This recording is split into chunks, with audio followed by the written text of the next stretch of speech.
quiet, calm, serene state of being, very much like this water.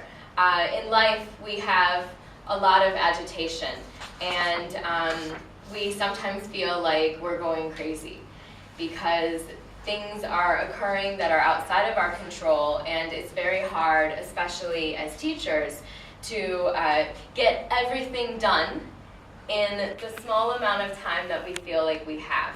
So I am exploring both yoga and meditation as ways to help us to bring more peace to our minds. So a peaceful mind is really important because we are always working with students, and we are always involved in, directly and indirectly, in impacting other people. And in order to impact other people in a positive way, we really have to be peaceful. One of the first steps that we can take in order to develop this idea of peace is sleep. Making sure that we get enough sleep every night, and that's probably not something that happens. But the other things that we're going to explore is yoga and meditation, as I mentioned. So I'd like to first start with the idea of patience. And one of the things in determining what is a peaceful mind is we have to look at our ability to cope with all situations as they occur. And patience is one of the key elements that can be developed through both yoga and through both yoga and meditation, because it allows you to process feelings when you're feeling disturbed or agitated in a positive way so that you're not having a really negative impact on others. So some people might say, okay, well, why just yoga and meditation? There's a lot of research in journals that says like that exercise, when you do exercise, it creates endorphins inside of you, and endorphins make you happy. So does happiness always mean that you're at peace? No. I have moments of happiness every day, but it doesn't necessarily mean that inside, as soon as the moment of happiness passes, I'm going to be peaceful. So I think it's important to exercise, but I think it's also important to realize that things like yoga can help us to create that sense of peace. So when I first started yoga, I was like, there's no way I can do this. I am not going to contort into these positions, right? So my first exploration of yoga was scary. And then I realized that it's a series of poses, and this, just lying there like that, the child's pose, is a form of yoga, and that is something I can do, so it is accessible to me.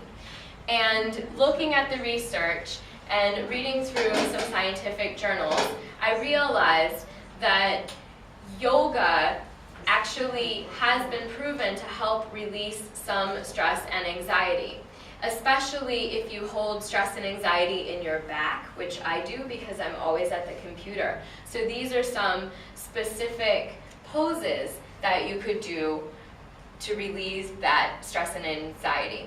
So meditation, I was always thinking of meditation like some big concept. You know, you have to be beautiful on a beach at sunrise or sunset, and my life doesn't look like this. My life is nowhere near this. So I thought, you know, meditation, it's not for me. I don't have the right environment. But the more I looked into meditation, and the more I looked at how many people around the world meditate. For example, we have this beautiful picture of monks meditating, but there are people of every religion that meditate. We just call them by different names.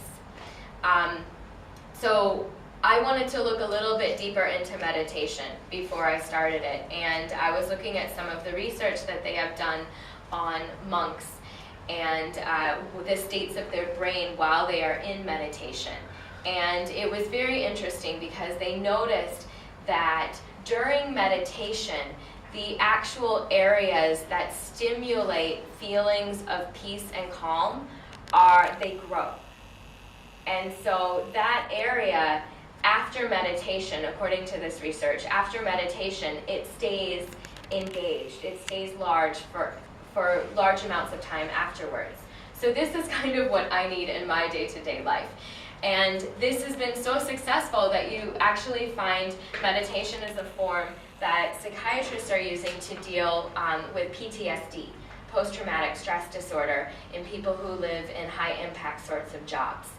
And I think that meditation is something that we can do on a daily basis, again, according to the research I read. So something simple like kneading bread, or something that you do that is a repetitive action where your mind is at peace, you're not thinking about all the things you have to do, that's also a form of meditation. Knitting, for example. This is meditation. We can do this at work. In fact, the other day when I was at the office to deregister for 3 hours, I was meditating, sitting there in the hallway while people were running back and forth with their documents. So in order to create more peace in our lives and to create a better environment in the classroom and for ourselves in dealing with day-to-day things, just remembering that taking a moment to just follow our breath patterns if we're waiting in line for the grocery store or for the train or whatever, we can create this calm, serene environment inside of ourselves that will then impact the outside of ourselves as well. So yoga and meditation can really have a positive impact in our lives. Okay, so thank you for listening. That's the end.